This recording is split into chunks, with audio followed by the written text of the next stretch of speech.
The ancient leather binding cracked under my fingertips. Too much pressure, too little control. I loosened my grip and tried again, cataloging the Cyrillic text with hands that wouldn't stop trembling. The archive room of the Philadelphia Historical Society was silent except for the fluorescent lights buzzing overhead like dying insects and my own ragged breathing that I couldn't seem to steady. 3 days. It had been 3 days since Gregor's last session, and my body was screaming for rest it couldn't have. Not when I still owed him $8,000 for papers that might be fake anyway. Not when he held my real passport, the one with my father's name still respected on it before the scandal, before the collapse, locked in a drawer somewhere in that basement apartment in Fishtown. I shelved the volume and reached for the next one, but my vision blurred the moment I tried to focus on the title. The letters swam together, Russian and English mixing into incomprehensible shapes. When had the room started tilting? I grabbed the shelf for support, feeling the rough wood bite into my palm. Steady, I whispered to myself in Russian, the language I'd been trying to forget since arriving in Philadelphia 3 years ago. But English felt too foreign right now, too much effort to shape words in a mouth that tasted like copper and exhaustion. My reflection caught in the dark window across the room, a ghost of who I used to be. Domna Karanina, daughter of Mikhail Karanin, once a name that meant something in Moscow business circles. Now just another undocumented immigrant working under the table, sleeping in a boarding house in South Philly, and letting a man drain her blood twice a week because the alternative was deportation back to a country where my father's enemies still remembered our name. The jacket I wore, thick denim, long sleeves even in the overheated archive, hid the evidence well enough. Puncture marks on my inner arms, bruises that bloomed purple and yellow in overlapping layers, the strange raised scars where Gregor had taken too much and the wounds had healed poorly. He called them sacred marks. Said my bloodline made me special. Pure Russian stock, he'd said, untainted by American weakness. I'd believed him once. 6 months ago when he'd approached me outside St. Nicholas Cathedral, speaking flawless Russian, offering to help with my visa situation. He'd seemed kind then. Professional. Just a businessman who understood what it meant to be far from home with no one to trust. The first time he'd asked for blood, he'd explained it was for a ritual. Ancient tradition, he'd said. Harmless. Just a few drops to seal the contract for my paperwork. I'd been desperate enough to agree. The second time there'd been more ceremony. Candles and chanting and a chalice that looked centuries old.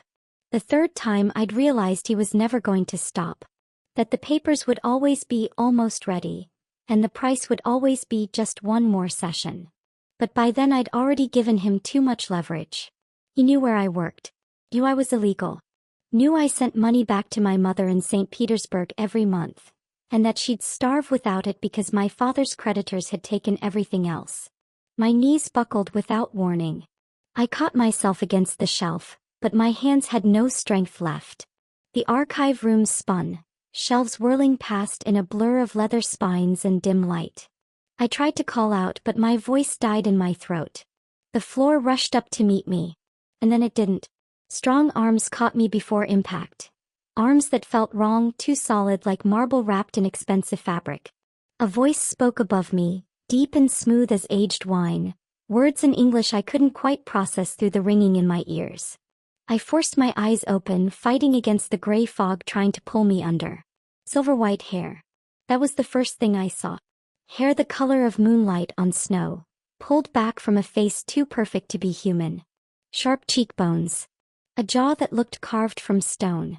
And eyes, God, those eyes, glowing red in the dim archive light, fixed on me with an intensity that should have been terrifying. He was staring at my arm. The jacket sleeve had ridden up when he caught me, exposing the inside of my forearm where Gregor's latest marks were still fresh. 3 days old, still bruised, the puncture wounds visible as dark spots against skin that had gone nearly translucent from blood loss. The man holding me went absolutely still. Not the stillness of someone choosing not to move, but the complete absence of motion. No breath, no heartbeat against my ear, nothing but stone-cold immobility that my exhausted brain couldn't make sense of. When he spoke again, his voice had changed. Still smooth, still controlled, but with something dangerous underneath. Something ancient and absolutely furious. Who, he said, each word precise and cold, has been draining you? I tried to answer. Tried to explain that it was complicated, that I'd agreed to it, that I didn't have a choice. But my vision was graying again, the archive room fading to black around the edges. And the last thing I registered before consciousness left me completely was the feeling of being lifted, weightless, cradled against a chest that didn't rise and fall with breath, and a voice speaking in rapid, commanding Italian to someone I couldn't see. Then nothing. Just darkness, and the distant awareness that I'd somehow fallen into the arms of something far more dangerous than Gregor Voles could ever be. Something that had just decided I was worth saving. Consciousness returned in fragments. Soft fabric beneath me. The smell of old stone and something floral. Lavender maybe.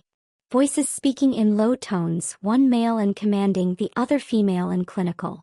I tried to move and discovered my body had other plans, every muscle protesting with exhaustion so deep it felt like drowning.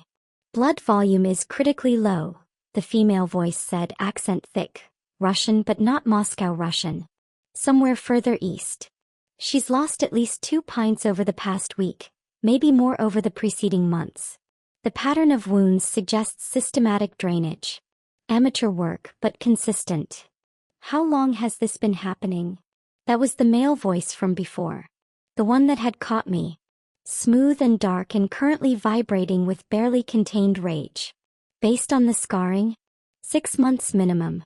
The oldest marks on her shoulders are fully healed but keloid. Whoever's doing this has no medical training. The puncture angles are all wrong and they're not rotating sites properly. It's a miracle she hasn't developed an infection. I forced my eyes open. The ceiling above me was stone. Real stone, not the decorative kind, with iron chandeliers holding actual candles.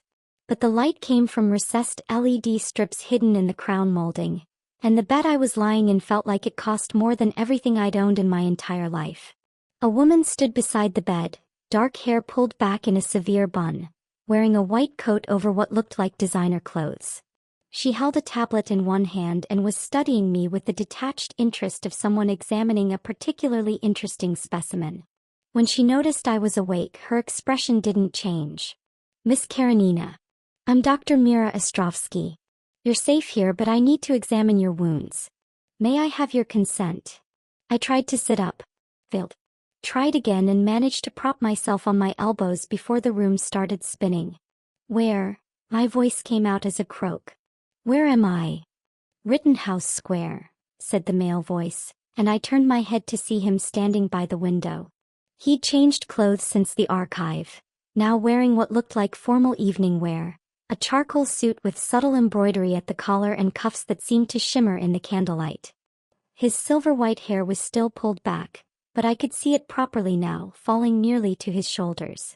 Below it, technically. You collapsed in the Historical Society archive approximately 40 minutes ago. I brought you here.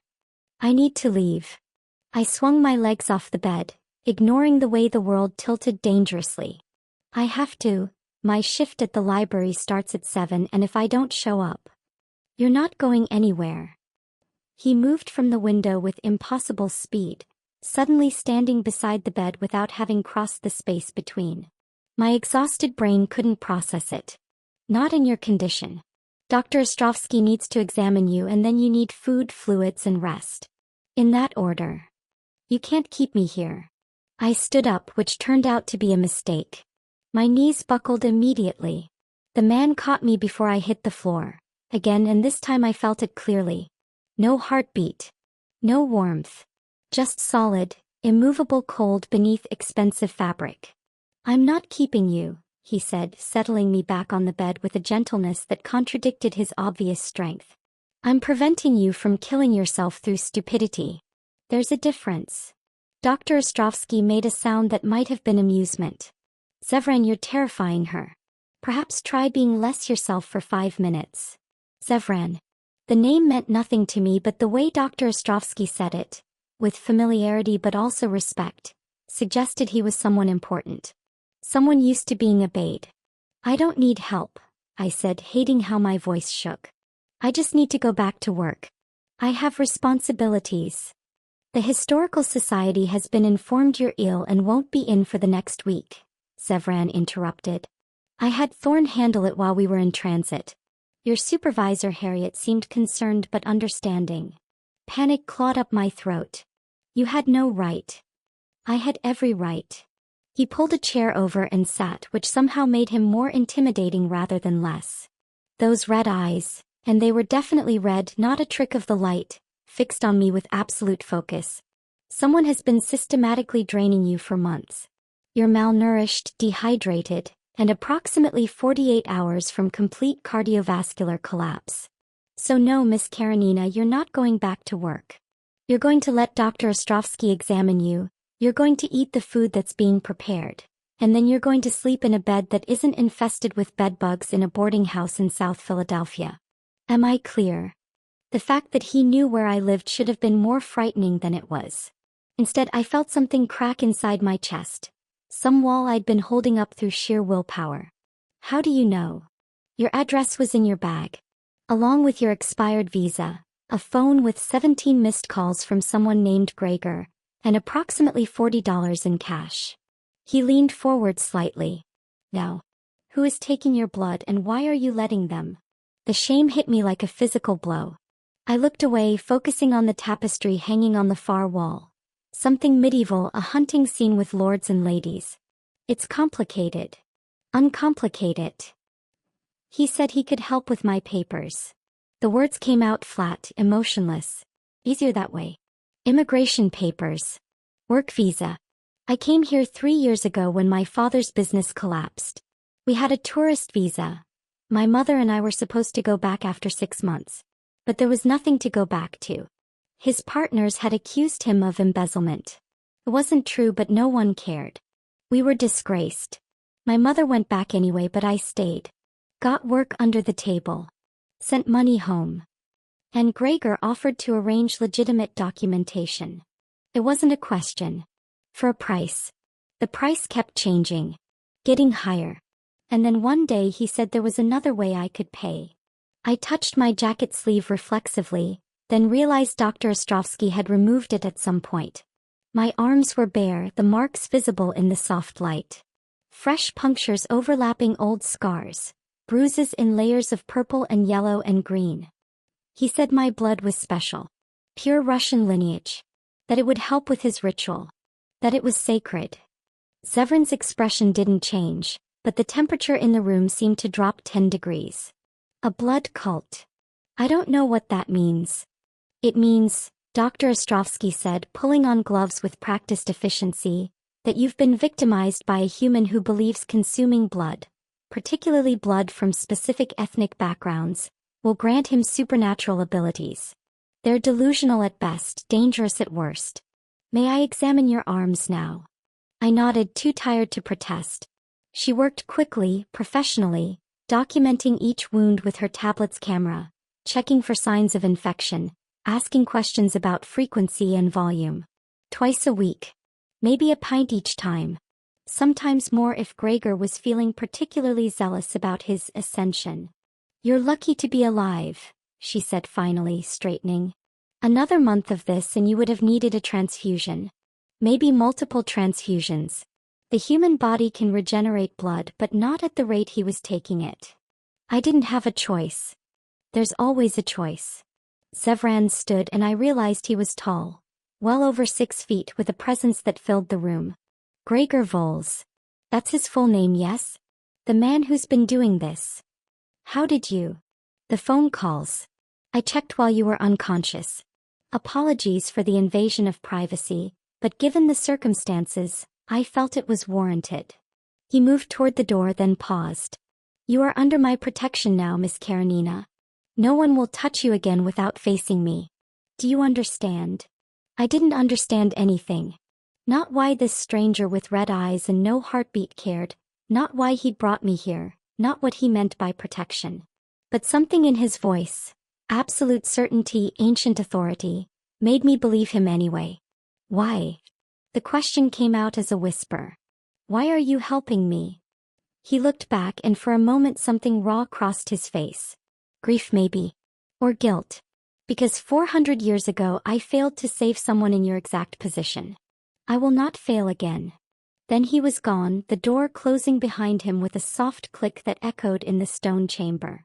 Dr. Ostrovsky began packing up her equipment. He means it, you know. Once Zevran Vraelor decides to protect someone, hell itself couldn't get through him. You're safe here. What is he? I asked, though I already suspected the answer. She smiled, showing teeth that were just slightly too sharp. The Vampire King of Philadelphia. And you, Miss Karanina, just became his responsibility. I suggest you eat something and rest. Tomorrow he'll want to discuss how we're going to deal with your Gregor problem.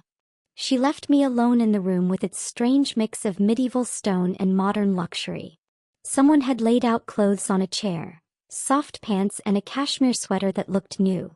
There was food on a side table, soup that smelled like actual homemade broth, bread that was still warm, fruit that looked impossibly fresh.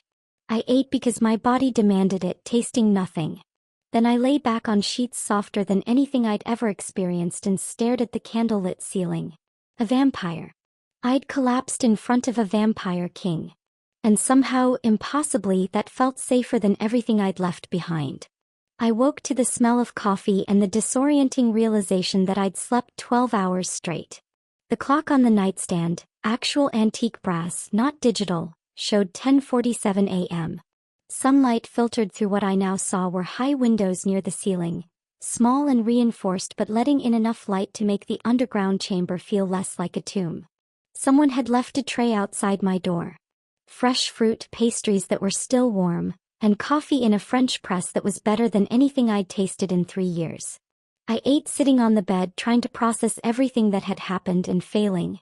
A knock came at 11:30.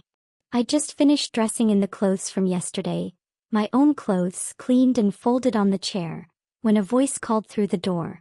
Miss Karanina? I'm Thorn. Mr. Vraelor asked me to give you a tour of the compound when you're ready. The man who entered when I opened the door looked like he'd stepped out of a military recruitment poster from about 1944.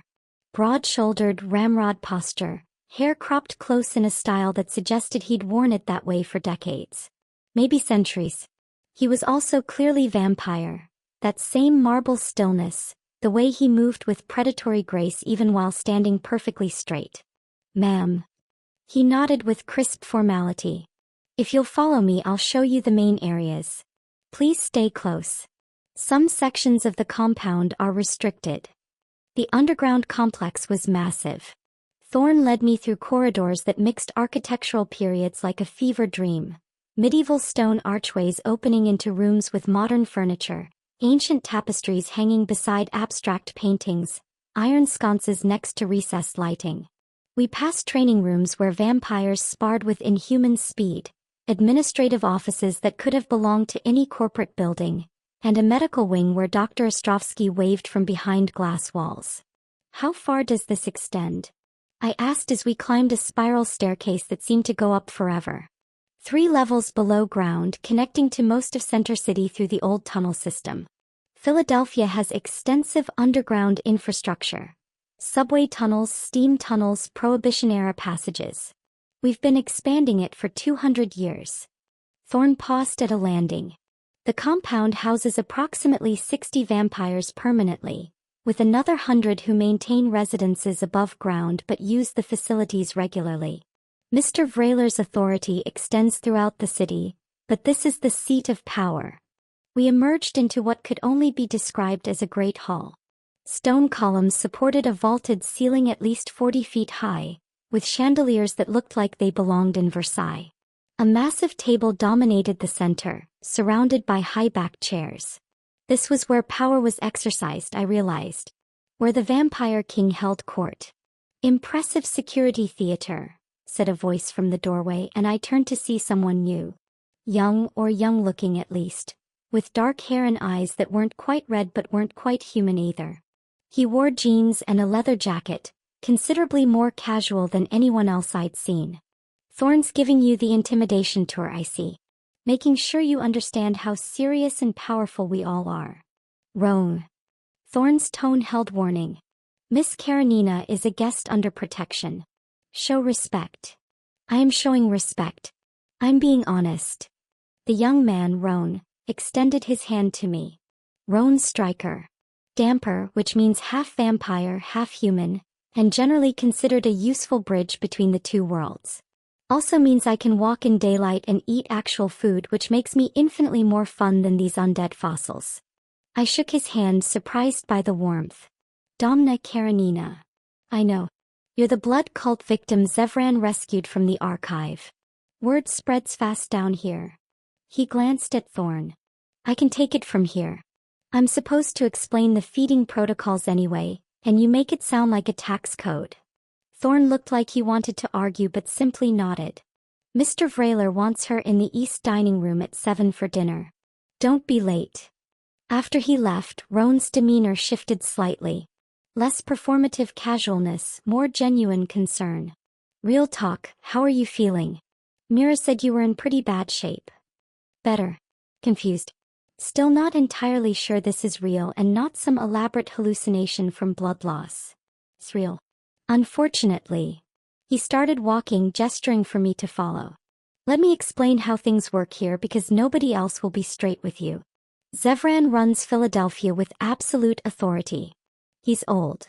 Like, survived the fall of Rome old. And he's powerful enough that even the really ancient vampires don't challenge him directly. About 60 years ago he established laws about human interaction. No feeding without consent. No killing in his territory.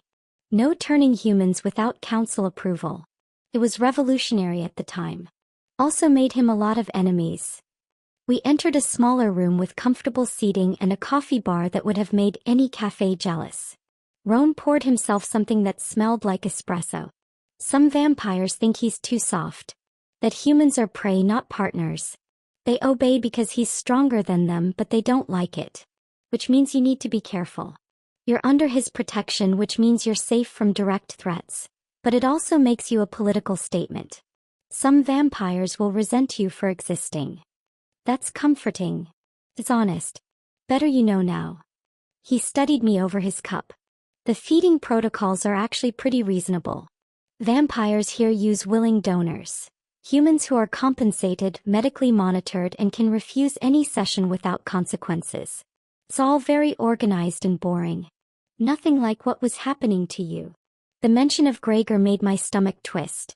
What's going to happen? With him. Zevran will handle it. He doesn't tolerate blood cults in his territory.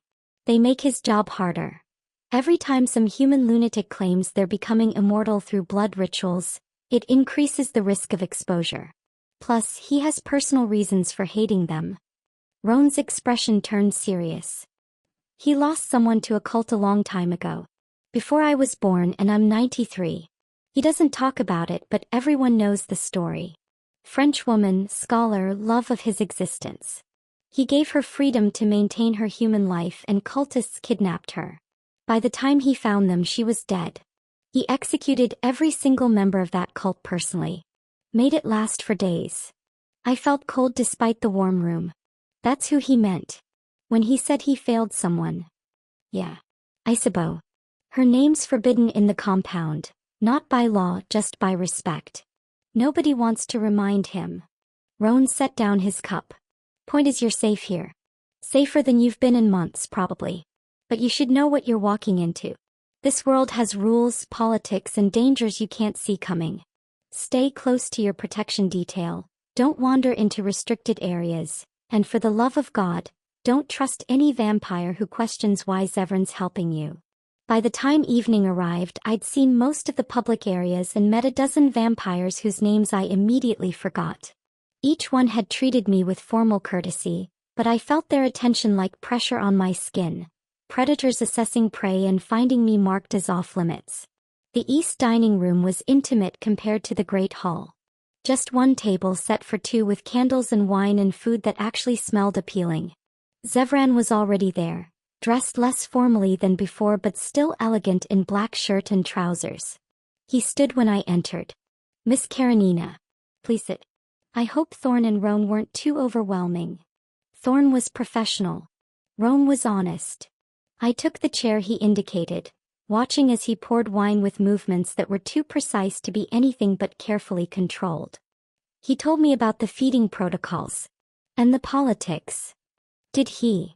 Zevran's expression didn't change. I'll have to thank him for his discretion. Please eat. The chef prepared everything to your dietary restrictions. Mira provided a list of what your system needs to recover. The food was incredible. Real Russian cuisine. Pelmeni and borscht and black bread that tasted like my grandmother's recipe. I ate slowly, aware of Zevran watching with that unreadable intensity. You're an archivist, he said after a while. Thorne mentioned you work with historical documents at the Society. What period do you specialize in? Russian imperial records mostly. Letters, financial documents, anything that survived the revolution. I did my undergraduate work in Moscow before. I trailed off. Before your father's business collapsed and you came here. He refilled my wine glass. I've lived long enough to witness most of the history you preserve. The imperial court, the revolution, Stalin's purges. History is often less romantic when you've experienced it firsthand. You were in Russia? Several times. St. Petersburg in the 1890s was remarkable. Moscow during the revolution was chaos. He paused. I knew some of the families whose papers you likely handle. Strange to think their correspondence has outlived them by centuries. We talked for over an hour. About history, about archival work, about the strange immortality of written words. Zevran was educated in a way that only made sense if you'd lived through centuries. He'd read books in their original languages, known the authors personally, watched empires rise and fall. It should have been intimidating. Instead, I found myself relaxing, actually enjoying the conversation. Tell me about Gregor Voles, he said finally, and the mood shifted. I need details if I'm going to find him. I set down my fork, appetite vanishing. He approached me 6 months ago. Outside St. Nicholas Cathedral, the Russian Orthodox Church in northeast Philadelphia. I go there sometimes just to hear the language. He knew I was undocumented. Said he had connections who could help with a work visa. The price was reasonable at first. $5,000. But then it became 8. Then 10. And finally he said there was another way I could pay. The blood. He called it sacred. Said Russian bloodlines carried power that had been lost in the West. That consuming my blood would help him achieve transcendence. I felt shame burning in my chest. I knew it was insane. But he had my passport. And he said if I refused he'd report me to immigration. That my mother would lose the money I sent her. That I'd be deported back to people who wanted revenge on my father. Zevran's hands had curled into fists on the table. When he spoke, his voice was perfectly calm, which somehow made it more terrifying. Did he ever explain what he meant by transcendence? Immortality. Power. He had books. Old books with rituals written in Church Slavonic. He believed if he drank enough blood from the right sources he'd become immune to death. To time. That he'd become like. I gestured helplessly at Zevran. Like you, I suppose. Eternal. He's delusional. The temperature in the room dropped. Vampirism isn't achieved through blood consumption. It's a viral transformation that has to be deliberately initiated. His rituals are meaningless. The only thing he's accomplishing is slowly killing you. I know that now. Did he have other victims? I don't know. He mentioned others sometimes. Other donors he called them. But I never saw anyone else. I met Zevran's eyes. What are you going to do to him? Remove the threat he poses. Permanently. He stood, moving to the window. Blood cults have existed for centuries. Humans who believe vampires gain their power through consumption rather than transformation. They're wrong, but they're persistent. And they prey on the vulnerable, immigrants, the desperate, anyone who can't report them without risking themselves. I have no tolerance for them in my territory. I should have felt satisfied. Dad, I just felt tired. He has my passport. My real one. And papers that prove I'm here illegally. If he goes to the authorities, he won't have time. Zevran turned back to face me. I have people looking for him already. We'll find him, retrieve your documents, and ensure he never exploits anyone again. You have my word. The certainty in his voice made me believe him. Which was its own kind of danger, I realized. trusting someone with this much power. Someone who could decide my fate with a word. Later, unable to sleep, I found myself wandering the corridors, following the scent of old books until I discovered a library that made my heart ache with longing. 2 stories tall, with galleries and reading alcoves and what looked like hundreds of thousands of volumes. Some were clearly ancient, medieval manuscripts behind glass, scrolls in languages I didn't recognize. Others were modern, organized by subject and era. Zevran sat in one of the alcoves, reading by candlelight despite the electric lamps everywhere. He looked up when I entered, something unguarded crossing his face before his usual control returned. "Can't sleep?" he asked. "Too much to process." I moved closer, studying the book in his hands. Latin from what I could see. "Why candles? You have modern lighting." "Habit. And because some things should be experienced as they were meant to be." He gestured to the chair across from him. "Please. Join me if you'd like." I sat, pulling a book at random from the shelf beside me. Turned out to be a first edition Pushkin that would have made my literature professors weep. We read in silence as the hours passed, the compound settling into stillness around us. It was peaceful in a way I hadn't experienced in months. Maybe years. Dawn light was just starting to filter through the high windows when I finally stood to leave. Zevran walked me to the door, and as I passed, his hand caught my wrist. Gently. Carefully. "You are safe here, Domna," he said, and hearing him use my first name sent warmth through my chest.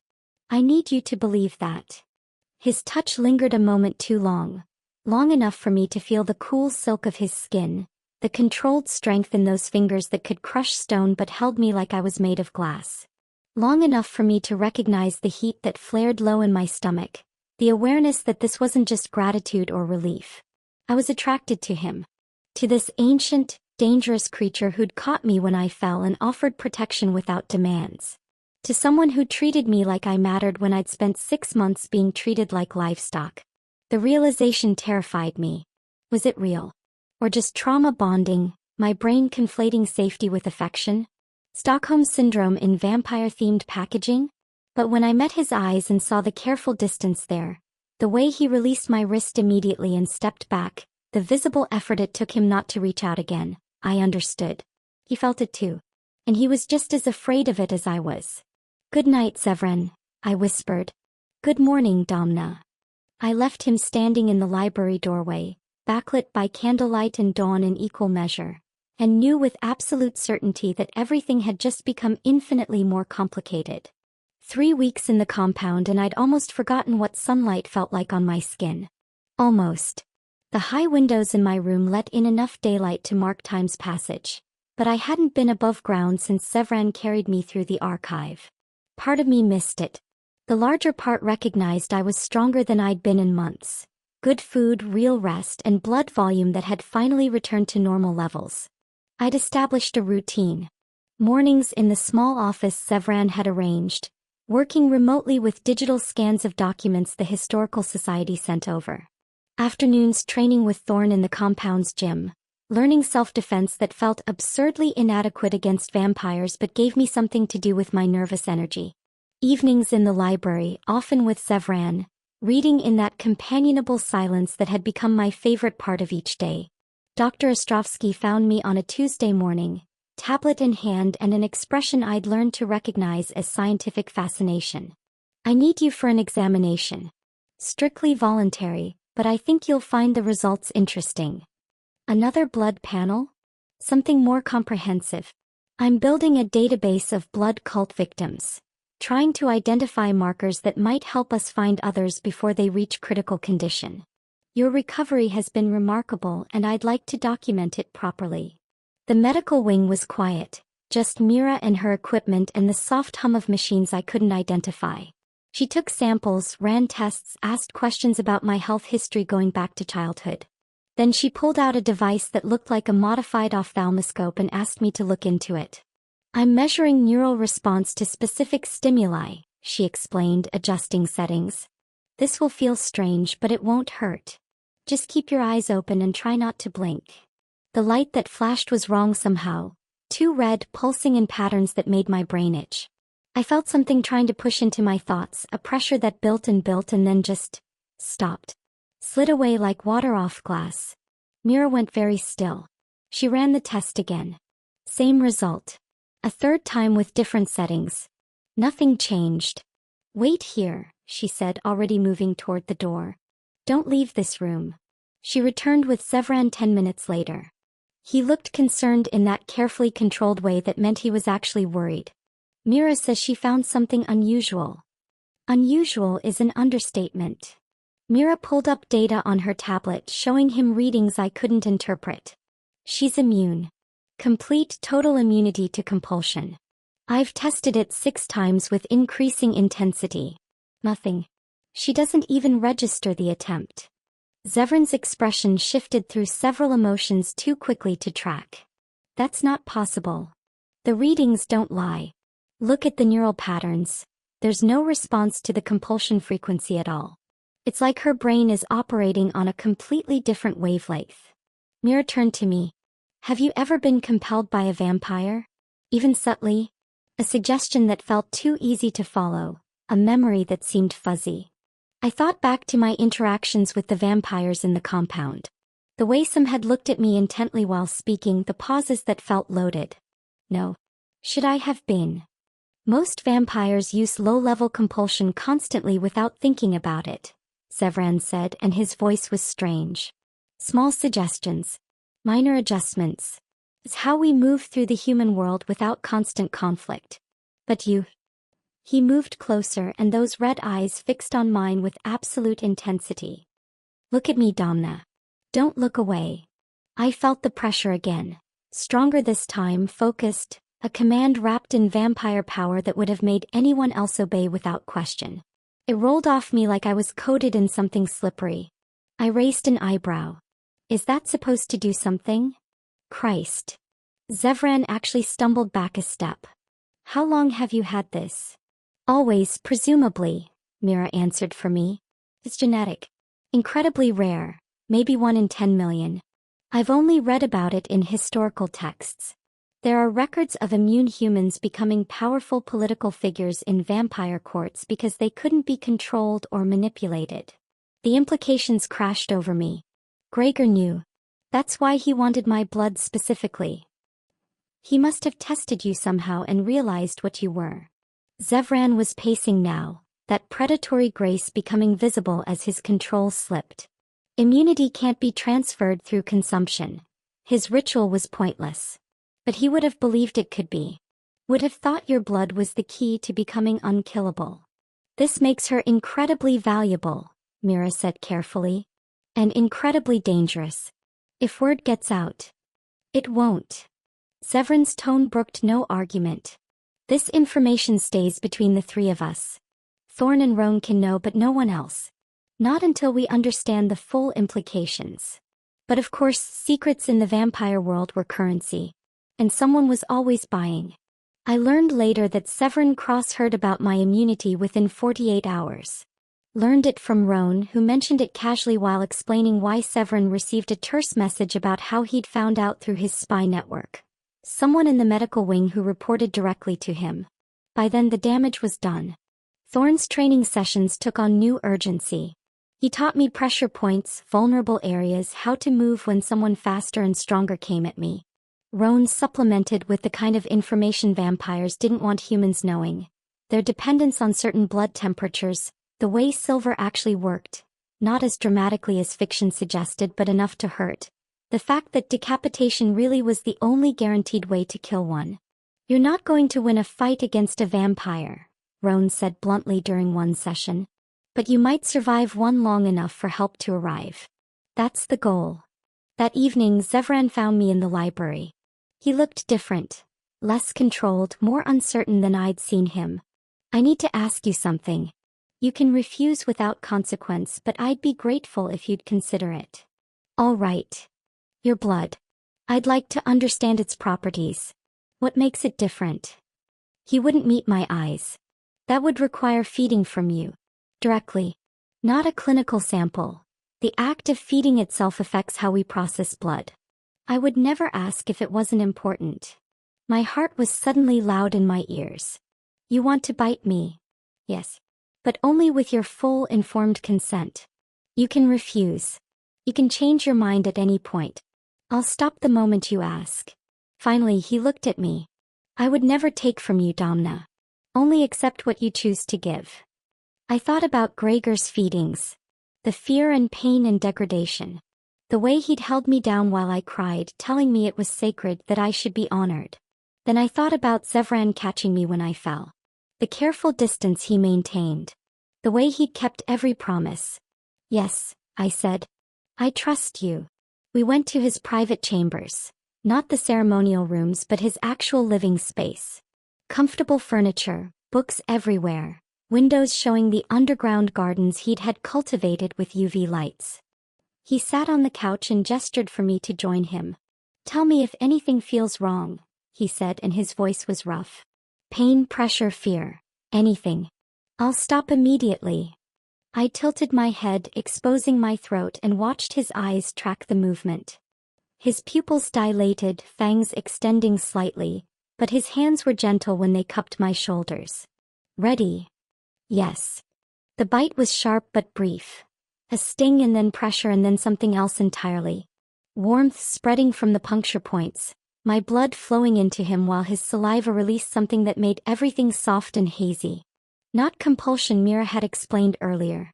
Just natural endorphins triggered by vampire venom. It felt good in a way that should have been frightening but wasn't. Zevran made a sound low in his throat, pleasure or surprise or both. His hand came up to cradle the back of my head, supporting me as he drank. Not frantically or desperately like Gregor. Fully. Carefully. Taking only what he needed and not a drop more. When he pulled back, his eyes were blazing red and his breathing was ragged despite not needing to breathe at all. Blood, my blood, stained his lips. He looked drunk on it. Domna, he whispered, and it sounded like prayer. What are you? What do you mean? Your blood. He touched the healing marks on my neck with reverent fingers. It's unlike anything I've tasted in 800 years. It doesn't trigger bloodlust, doesn't make me want to drain you dry. But it's powerful. Strengthening. I can feel it already, like electricity in my veins. I felt dizzy but not weak. The endorphin high was fading, leaving behind hyper-awareness. His thumb against my throat. The way he was looking at me. The tension vibrating between us. You are dangerous to me, Domna Karanina, he said softly. Not because you could harm me, but because you make me want things I swore I would never want again. What things? Instead of answering, he kissed me. Gentle at first, almost questioning, and then deeper when I responded. He tasted like copper and wine and something uniquely him. His hand slid into my hair, angling my head, and I felt his control fracturing. Felt him wanting more and choosing restraint anyway. When we broke apart, both breathing hard, he rested his forehead against mine. We should stop. Should we? You're recovering. You're under my protection. The power dynamic is. I'm choosing this, I interrupted. With full awareness and consent. The way you taught me I could. He closed his eyes. Then we go slowly. No rushing. No assumptions. You set the pace. I nodded and he kissed me again, softer this time. A promise rather than a claim.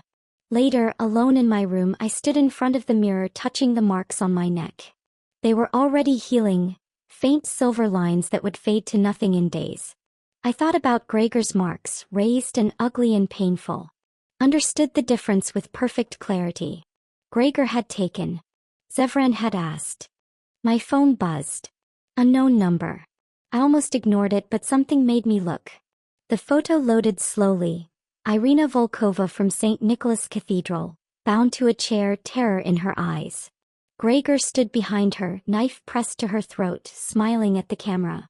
The message was simple. Trade. You for her. Midnight. Fishtown Pier. Come alone or she dies. Tell your vampire king and I'll know. My hands shook as I stared at the screen. Irina had been kind to me when I'd first started attending services. Had shared her lunch, practiced English with me, never asked why I looked so tired. I had minutes to decide. Trust Zevran with this. Risk Irina's life if Gregor somehow knew I'd told. Or try to save her myself. I looked at the healing marks on my neck. At the phone showing Irina's terrified face. At the door beyond which Zevran waited, probably still tasting my blood on his tongue. Then I started getting dressed for the Philadelphia night, praying I was making the right choice. I made it 3 steps toward the door before I turned back. Not because I was brave, because I was terrified. Terrified of making the same mistakes that had led me to Gregor in the first place. Terrified of trusting the wrong person. But more terrified of what would happen to Irina if I didn't trust the right one. Zevran answered his door before I could knock, still wearing the same clothes from earlier. My blood, still faintly visible at the corner of his mouth. His expression shifted from surprise to alarm the moment he saw my face. What happened? I showed him the phone. The temperature in the hallway dropped 20 degrees. Zevran's eyes blazed crimson as he read the message, and when he looked up, I saw something I hadn't seen before. Cold, absolute fury that made every instinct scream at me to run. "Thorn," he said, his voice carrying despite speaking barely above a whisper. "Mira. Room. Now." They materialized within minutes. Thorn already armed, Mira carrying a medical kit, Roan with his phone out and fingers flying across the screen. Zevran had pulled up a digital map of Philadelphia on the wall screen, the Fishtown Pier marked in red. "It's a trap," Thorn said immediately. "Zevran's work. Has to be. Obviously." Zevran was already tracing routes on the map. Gregor somehow learned about Domna's immunity. That information came from inside this compound, which means we have a leak. Roan, find it. Mira, I need a tracker. Something small enough to hide in clothing that won't show up on a basic pat-down. I have something. Mira was already pulling a device from her kit that looked like a flat button. Biochemical signature tracker. Reads her specific blood markers. Range of 5 miles. Wait. I stepped forward. You want me to actually go? We don't have a choice. Zevran finally looked at me and his eyes had returned to their normal red glow. If you don't show, he kills Irina. If you show with obvious backup, same result.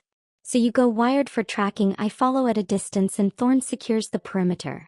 The moment Gregor shows himself, we move. Roan looked up from his phone. Found something. Gregor Vols. Real name Gregor Volkov, changed it 3 years ago. He owns property in Fishtown. Want to guess what kind? Abandoned church, Zevran said flatly. Deconsecrated Russian Orthodox, closed in 1974. Perfect for his delusional rituals. Roan pulled up property records. He's been renovating the basement. Building permits show extensive electrical work and soundproofing. He's been planning this for months. The implications made my stomach turn. He knew. From the beginning. It was never about helping me with papers. He targeted you specifically. Zevran's hands curled into fists. Zevran must have identified you somehow. Your immunity, your vulnerability, your lack of protection. He fed the information to Gregor, who played his role perfectly. And now they're using you to draw me out. So what's the real trap? Thorn asked. Zevran wants me weakened or dead. Gregor weakens me by draining Domna. Either killing her or getting himself killed trying, which accomplishes the same goal politically. Then Zevran rescues the situation, demonstrates my failure to protect humans under my authority, and uses that to challenge my position with the council. Zevran studied the map. Which means he'll have forces positioned near the church. Not to help Gregor, but to engage us once we're committed to the rescue. Mira pressed the tracker into my palm. Sew this into your jacket lining. He'll search you, but he won't tear apart the garment. The next hour passed in a blur of preparation. Thorn gave me a ceramic knife small enough to hide in my boot. If you get the chance, go for the throat or eyes. Don't try to be fancy. Roan programmed emergency contacts into my phone. Mira checked my blood pressure 3 times and made me drink something that tasted like concentrated electrolytes. Zevran said nothing, just watched with that predatory stillness that meant he was thinking several moves ahead. At 11:30 he finally spoke. Domna. If this goes wrong. It won't. If it does, don't try to be a hero. Survive until I reach you. That's all that matters. He touched my face, the gesture so gentle it made my chest ache. I will reach you. I swear it. The pier was exactly as threatening as I'd expected. Dark, deserted, the Delaware River lapping against rotting wood with sounds like whispers. Gregor stood under a broken streetlight, and seeing him again after 3 weeks of safety made my skin crawl. He looked different. Manic. His eyes too bright, movements too sharp. 4 men flanked him, all wearing the same zealot expression I remembered from his ceremonies. Irina knelt in front of them, bound and gagged, tears streaming down her face. Domna. Gregor's voice was too loud, echoing off the warehouses. I knew you'd come. I knew you wouldn't abandon one of your own. He pulled Irina's head back by her hair. Such loyalty. Such nobility. It's what makes your blood sacred. I walked forward slowly, hands visible. Let her go. That was the deal. The deal. He laughed. There is no deal. There's only destiny. Did you think I wouldn't find out? Your vampire king thinks he's so clever hiding you away, but I have friends in interesting places. They told me what you are. Immune. Unkillable by vampire compulsion. Do you know what that means? It means you've been wasting your time. Immunity isn't transferable. So they say. But they're wrong. I've studied the texts, performed the calculations. Your blood is the key. Drink enough of it in the right ritual with the right words and I become like you. Immune. Eternal. Unstoppable. He nodded to his men. Take her. They moved fast, grabbing my arms before I could react. I fought, used everything Thorn had taught me, but 4 against 1 wasn't a fair fight. They zip-tied my wrists and hauled me toward a van parked in the shadows. The church, Gregor said, shoving Irina ahead of him. We do this properly. With witnesses and ceremony and all the sacred protocols. Tonight I transcend. The abandoned church was worse than I'd imagined. The sanctuary had been gutted, pews torn out to create a massive open space. Candles everywhere, hundreds of them, maybe thousands. And in the center, an altar that made my blood run cold. Not the metaphorical kind. An actual stone altar with channels carved into it for blood to flow. 12 people stood in a circle around it, all wearing robes, all chanting in church Slavonic. The words were wrong, corrupted versions of Orthodox prayers twisted into something obscene. Gregor dragged me to the altar, cut the zip ties and forced my arms out straight. His ceremonial knife was silver, engraved with symbols I didn't recognize. Don't fight this. Accept the honor of what you're giving. Go to hell. He cut me. Not deep enough to kill quickly, but deep enough to bleed freely. My blood ran down the channels, collecting in a chalice at the altar's base. He cut again. And again. Each time chanting in that corrupted Slavonic, invoking saints who would have wept at his blasphemy. Outside I heard sounds of fighting. Zevran had arrived. But there were other sounds too, vampire combat too fast to follow. Zevran's forces engaging Zevran's team exactly as predicted. Gregor lifted the chalice, now full of my blood, and drank deeply. Then he waited, expectant, trembling with anticipation. Nothing happened. No. His voice cracked. No, it should. The ritual was perfect, the blood is pure, you're immune, it should work.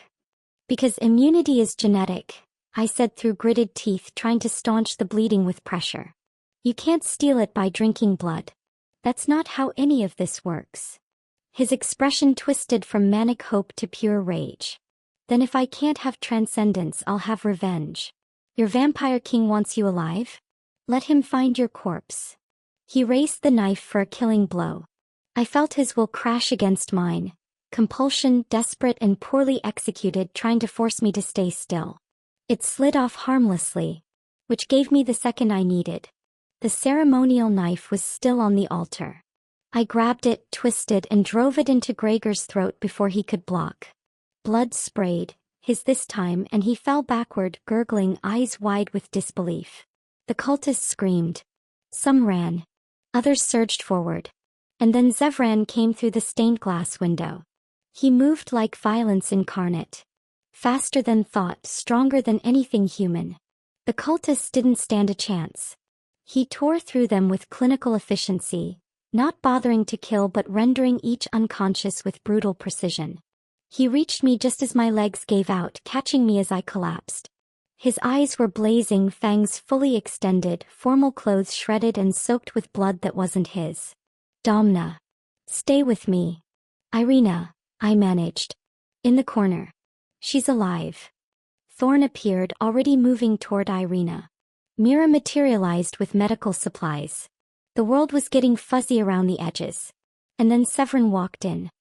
He looked immaculate in formal wear, trailed by 4 council members in ceremonial robes. His expression was carefully constructed concern. Zevran. Thank God. We received word of an attack and came immediately. Is she? He's lying. My voice was weak but clear. Every head turned toward me. Gregor told me. During the ritual. Zevran paid him. To target me. To draw Zevran out. This was an assassination attempt. The council members went still. Zevran's expression hardened. The girl is delirious from blood loss. Obviously this cultist filled her head with. Zevran wanted Gregor to weaken Zevran, I continued, forcing each word out. Either by killing me or by dying in the attempt. Either way it would demonstrate Zevran's failure. Give Zevran grounds to challenge for leadership. Zevran's hand moved toward his sword. Enough of this. I bit my own wrist, tearing open one of Gregor's cuts and held my bleeding arm out to Zevran. Drink. Show them. Zevran's eyes met mine for one long moment. Then he lowered his mouth to my wrist and drank. The change was immediate and dramatic. His wounds, injuries from fighting Zevran's forces, healed visibly. His eyes blazed brighter. Power rolled off him in waves that made the candle flames gutter. He straightened, still holding me, and faced the council. Domna has chosen to empower me. Willingly.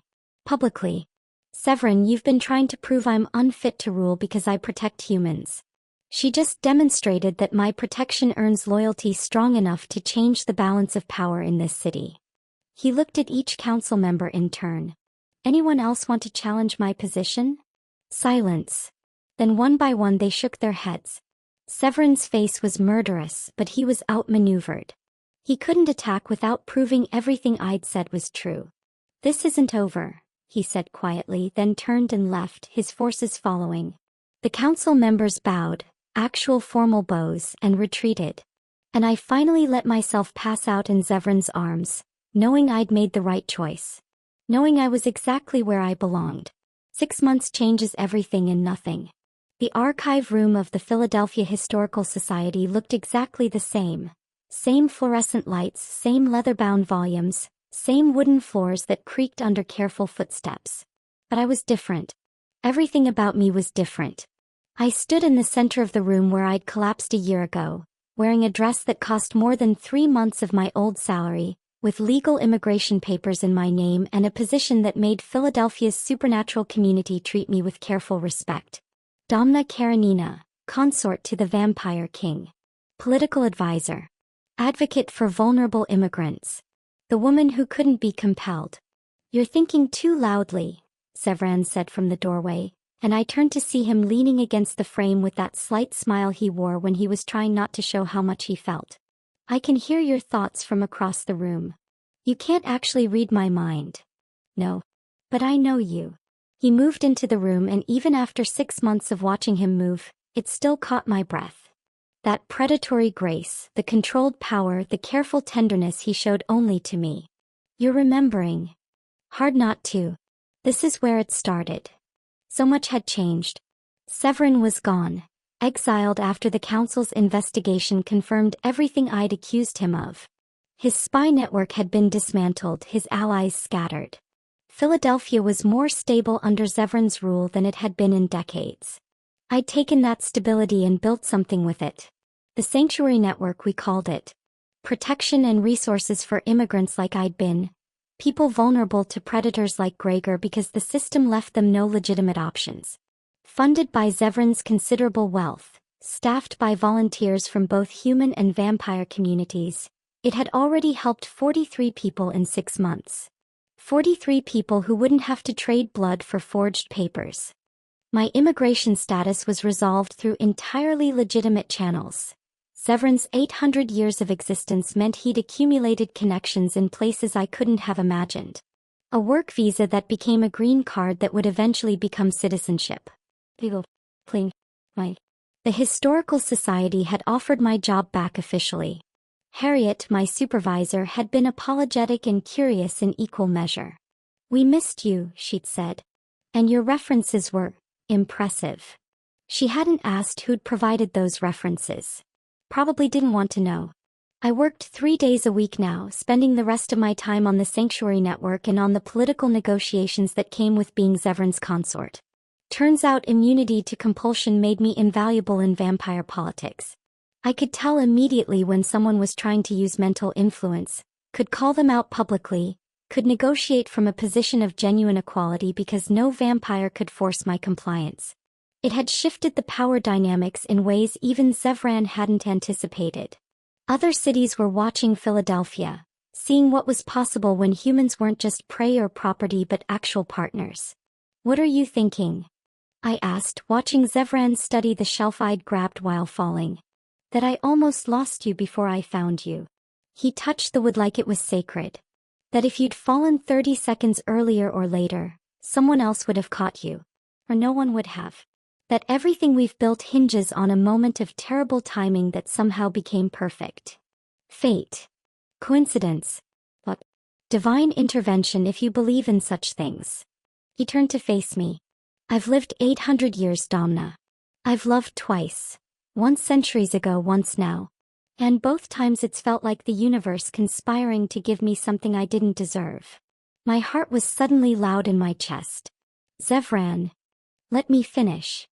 He pulled a small box from his jacket pocket. Not velvet, but some dark wood carved with intricate patterns. In vampire culture there are bonds more permanent than marriage. Blood bonds, we call them. A psychic link created through ritual exchange of blood. It allows us to sense each other's emotions, location, physical state across any distance. It's not something done lightly.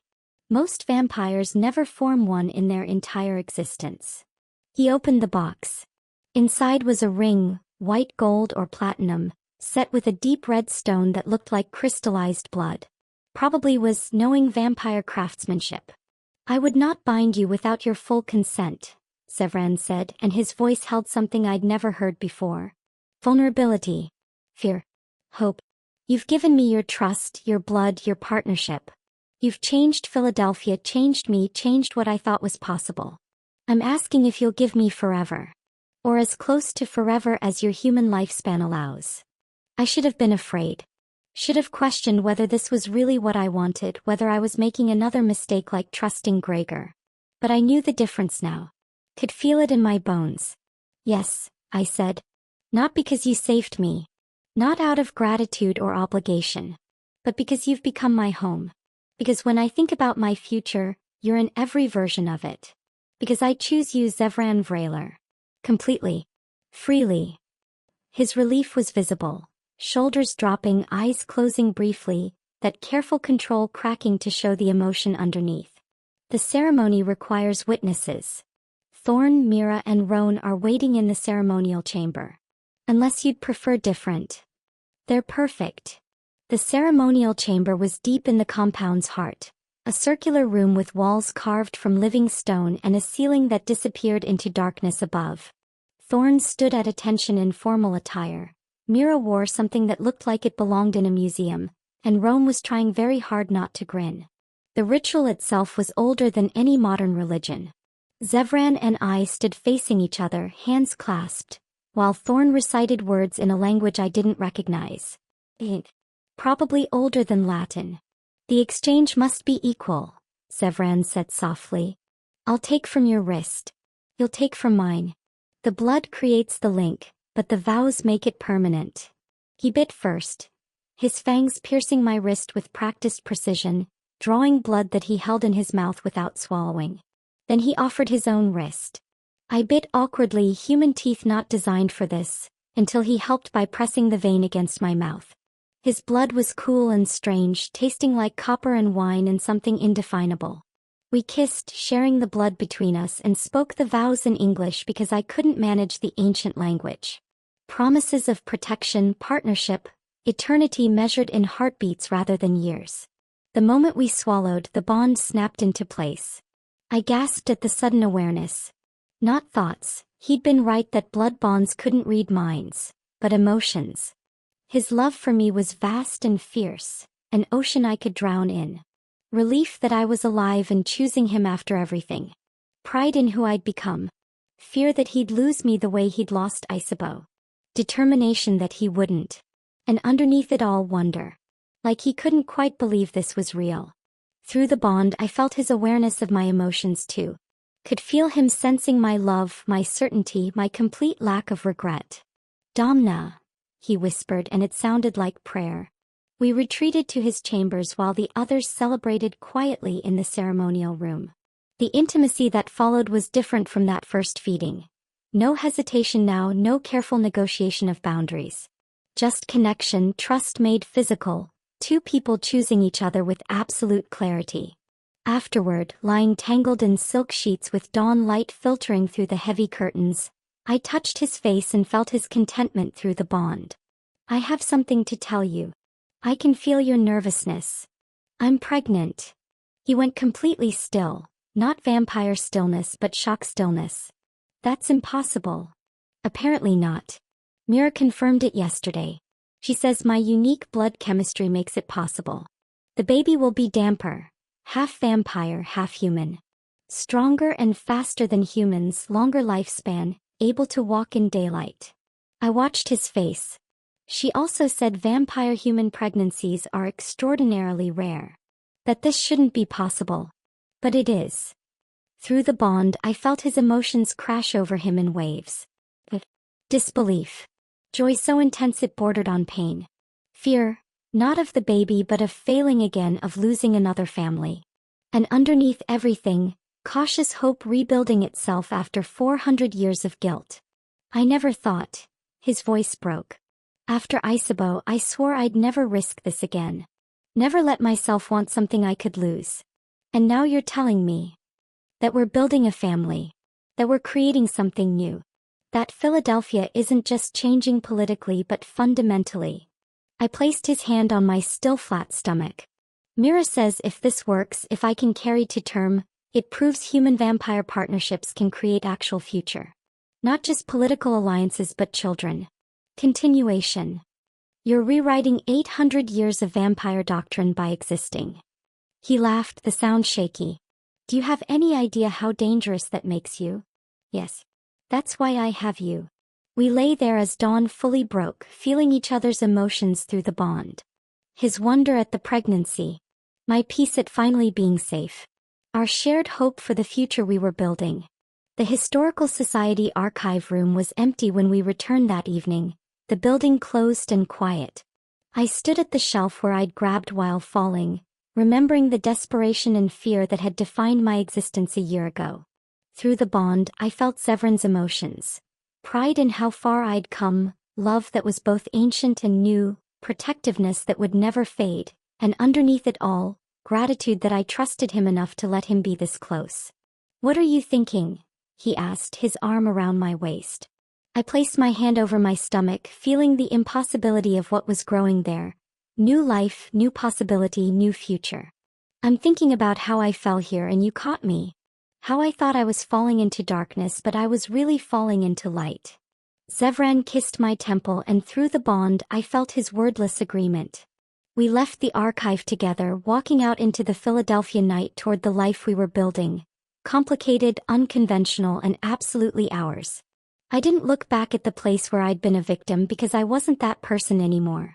I was Domna Karanina, consort to the vampire king, mother-to-be of the first hybrid child in a century, and architect of a new way forward. I was free, I was powerful, and I was exactly where I chose to be. The city stretched before us, full of possibility. And for the first time in 3 years, I wasn't afraid of what tomorrow would bring. I was ready for it.